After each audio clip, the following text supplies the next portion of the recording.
Today we are going to put the wheels back on the Ninja 650.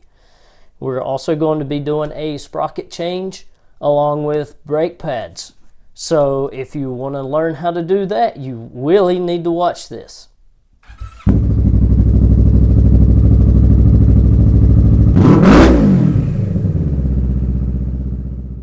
So I originally purchased this Vortex kit for the Z650, but I've now decided that since I haven't put it on yet, I'll go ahead and throw it on this Ninja, so why not?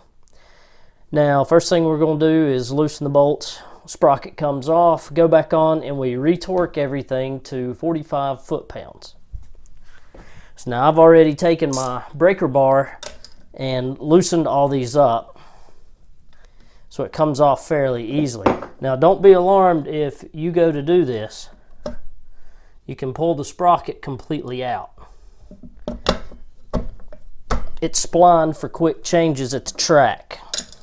Okay, so we're ready to pull the sprocket off. Once you have the bolts busted loose, it comes right off. Just as simple as that. Now this thing is solid steel and it is heavy. This one I believe is 46 teeth. Let's see here. Yep, it's marked 46 teeth. Now the kit that I had purchased for the Z650, I had decided to go up one tooth on the rear, and I was going to go down one tooth on the front, which would give me about right at a 10% increase in acceleration. You lose 10% top speed, but I'm not worried about doing over 120 miles an hour on curvy back mountain roads, so I want acceleration and the torque. Now, I had already taken the chain off of this thing, which we're going to be putting a brand new X-ring chain on as well. But I had already taken that chain off, so I can't change the front sprocket right now. I'm going to actually have to get everything mounted so I can torque the brake down with the rear wheel on the ground to bust the sprocket on the engine loose, because they are on pretty daggum tight, like 90 foot-pounds or so. Now, this thing is super light, and by itself, without the front sprocket change, it's only going to give me a 2% increase to the acceleration, which, hey, I might be perfectly happy with that once I get the bike out on the road. So this thing simply lays right down on there. It works out nicely that the Ninja 650 and the Z650 are practically identical even through the different model years. We'll rethread our nuts back on, and we are going to tighten them down evenly in crisscross pattern. That way the sprocket gets seated firmly, nice and level. Now this is aluminum and it weighs a fraction of what that steel one does.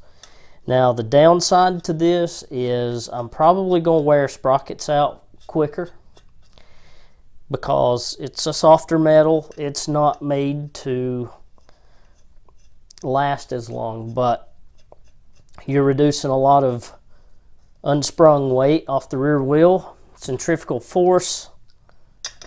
So we may gain a little bit of performance out of it other than the acceleration, but on an engine that puts out low horsepower like this, it's going to be negligible. So it is what it is. Now if you notice, I'm going across, and then I'll go next to the bolt that I just tightened, and then I'll go back across, and then one back over. I'm back where I started now. And also, these paddock stands or rear wheel stands are super convenient for working on your bike like this. They're shaped to allow you to lay your rear wheel down and keep the rotors off the ground. And also, if I flip this thing over and wanted to change the rotor, my sprocket would be off the ground. I don't run the risk of warping. Okay, now I'm going to put my torque wrench on this, and we're going to get 45 foot-pounds. All right, we are set at 45. And we're going to start to get some torque.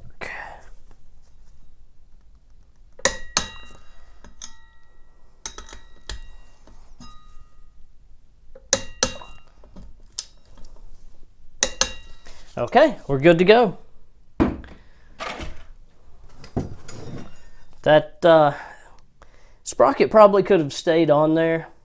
Probably had some more life left in it. It's not that worn, but that looks so much better. Okay, now what we're going to do, before we put the rear tire back on, I'm going to roll this thing out of the way. We're going to put new pads on. Okay, so I've already got the caliper bolts loosened up from removing the rear tire. So I'm going to screw this one on out with my finger, and then we're going to flip the caliper over, and be careful about the brake line. You don't want to twist this too much, especially when the bike may be a little bit older. Just for the simple fact that you don't want to bust it. All right. Just flip this thing over and you're going to see a little bolt right there with a cotter pin. There's a cotter pin on the inside behind this brake pad.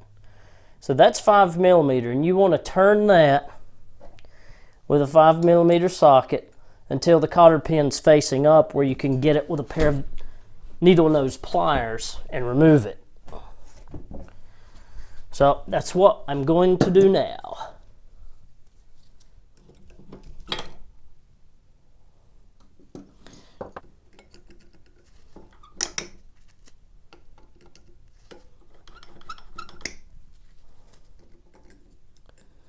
You just simply use your needle nose and work that thing until it comes out.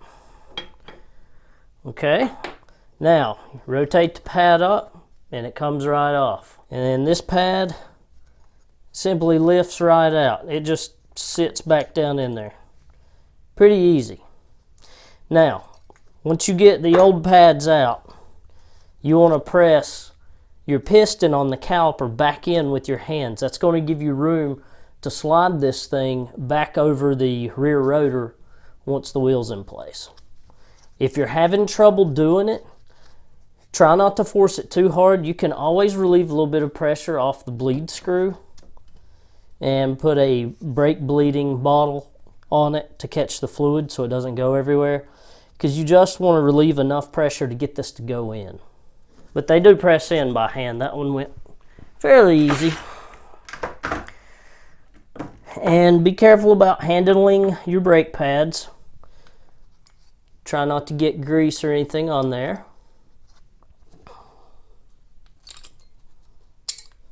Now these are the Bike Master centered pads. Oh, there we go. Cool.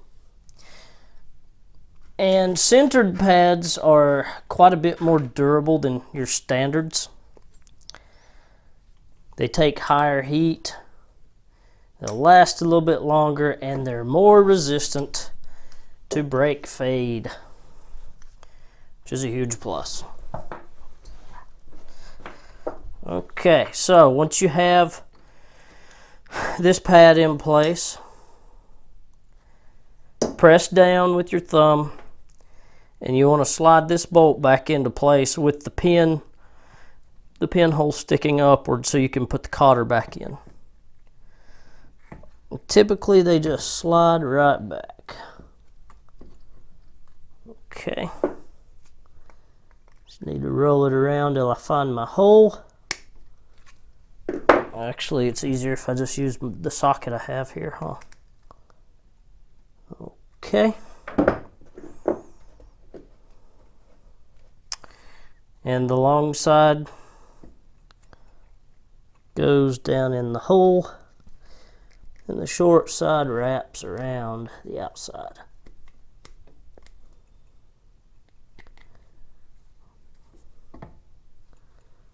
And there you go. Pads are on. My piston came back out on me a little bit. So what I will probably do, since I need to bleed these brakes anyway, is I'll loose my brake bleed valve here, attach my little bottle, squeeze it, tighten it back, and then slip it over the wheel. But let's go mount the wheel. So I'm gonna slide my adjusters forward, and then we're going to roll the tire into place. And this is always good if you have two people to do this, because it can be a pain. Okay, so with that in place, we're going to take our axle with the outside adjuster on, and we are going to slide that on. And then we are going to slip the brake caliper holder on. You want to make sure that your wheel bearing spacers are in place. One on each side.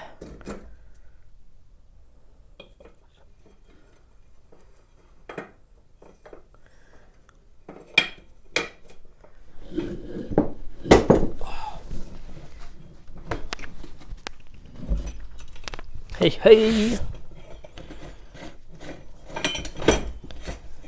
There it is.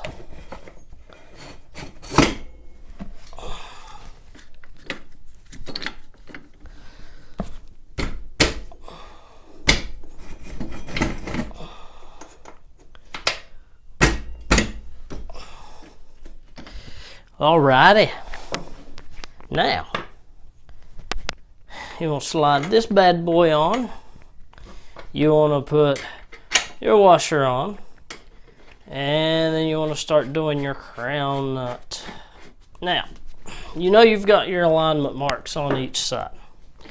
You can do it that way if you want to get the tire squared up and lined up. That's one way to do it. We're going to use the Motion Pro chain alignment tool. And what this thing will do, once we get the chain threaded through, this bad boy clips on, and you line up the bar here with the chain, and you make your wheel alignment that way. But first, I'm gonna put my calipers back on.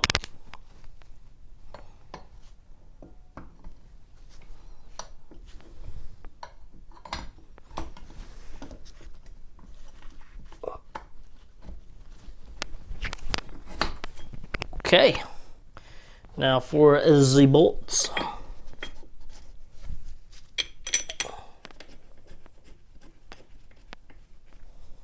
All right, we got the Vortex chain.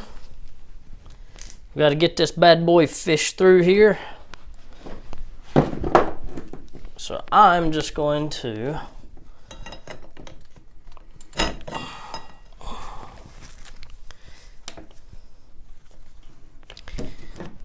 if we get it lined up correctly. Now, a little trick you can do if you don't have to remove your rear wheel and all is tie your new chain to your old chain once you cut it, and then you can pull it in at the same time. But I did not do that. But this bike is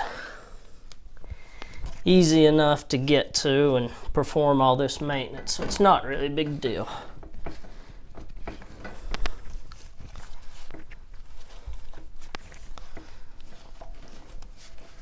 Get the kickstand down out of the way.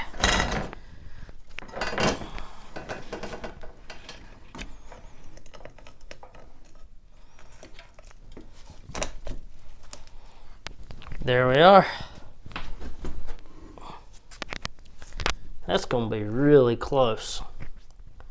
Yeah, I need to cut it back here.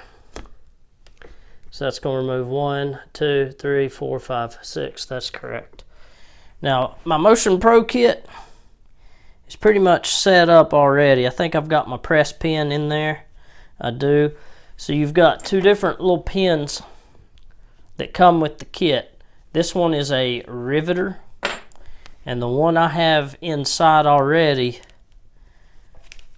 is to remove. Now, we're going to wrap this thing around because it makes it a little bit easier to do on the chain. And basically you just want to make sure this thing is lined up around the pins. Course adjustment's tight, and then you start adjusting the fine, which is actually going to press off and break this chain. It's going to break the rivet and push it out, and then the links just fall right off. Alright, before you go too crazy, you will make sure that you are centered up on those rivets. And just start tightening down. And then you'll feel it get easy. You'll feel tension, and then all of a sudden, it's real easy. And when you feel it getting easy like that, that means you've pushed the pin through the chain,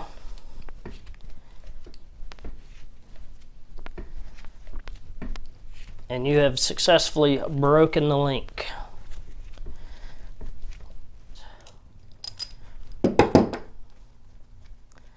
So I'm going to back my rivet punch out.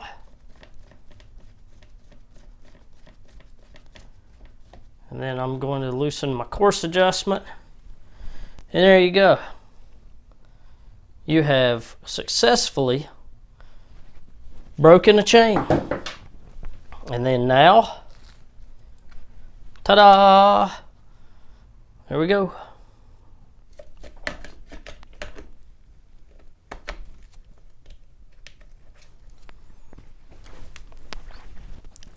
Alright, now on your Bike Master kit here, so you assemble that thing just like this.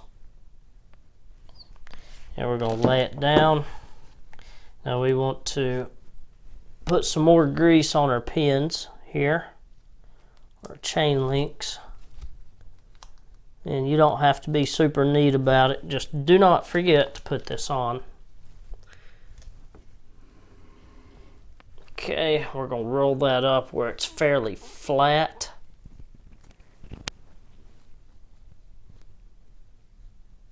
So the grooves line up there.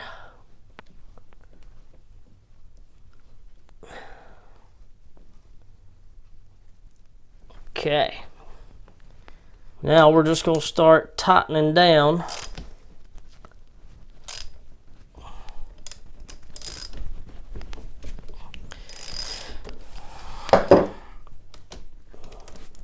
Alright, now once you have this thing pressed on to where it's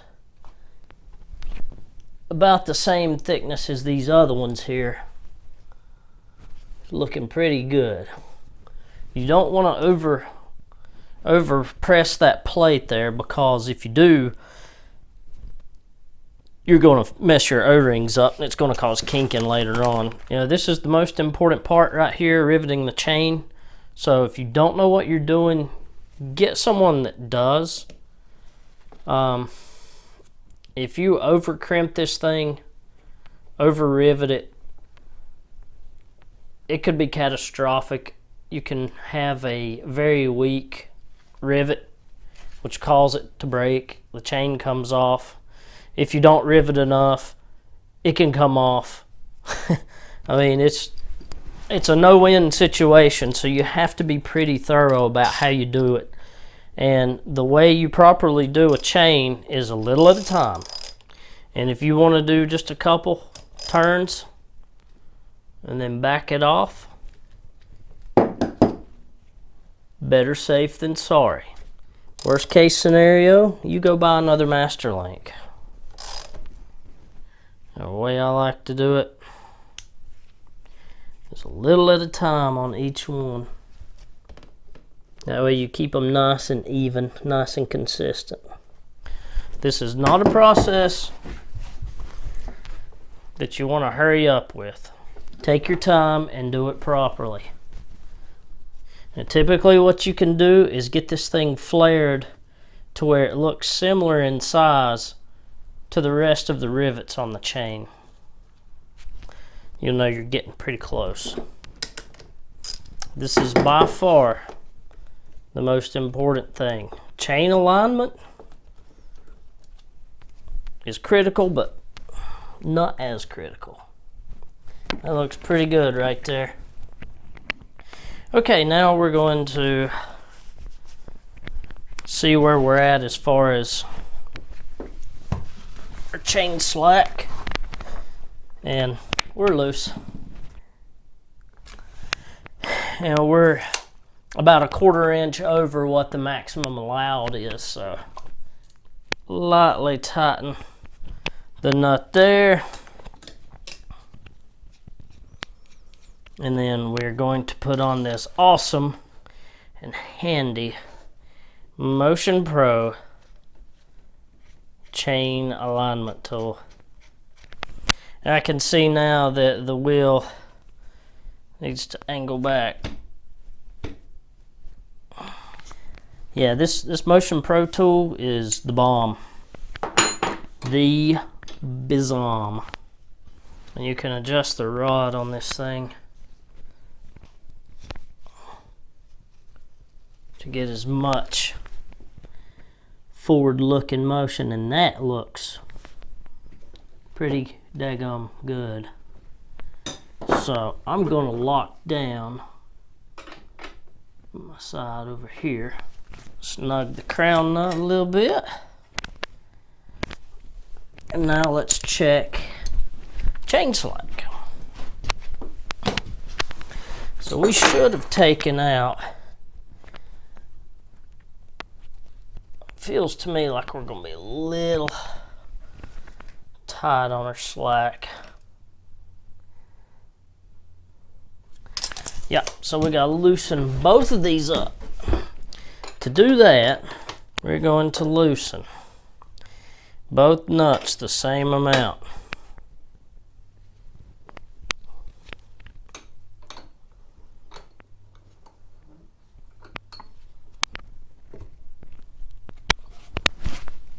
We're gonna lean on the tire, and we're gonna tighten our jam nut, our axle nut. Our marks are just in front of the second notch. This one is not quite there. And that chain slack, it's pretty close. Pretty daggum straight. So we just need to tighten evenly. So we're gonna do 1/4 turns. Man, that looks really good. And then I'm gonna check my chain slack one more time. That is right at 1 inch. So that is good. That is about our minimum chain slack for tautness. Now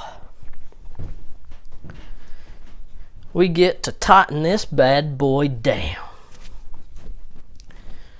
And tightening the wheel nut, you're looking at 27 millimeter. A big boy.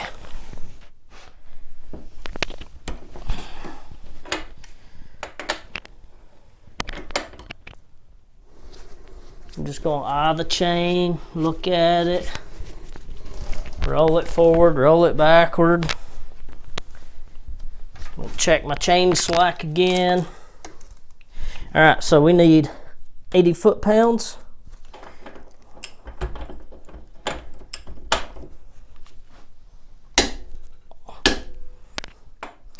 But if you see, my hole for my cotter pin's not lined up. So I'm gonna go, I am closest to, if I tighten it a little bit more. So that's what I'm gonna do. There we go, that's good enough. So I just need to tighten my calipers down. Oh yeah!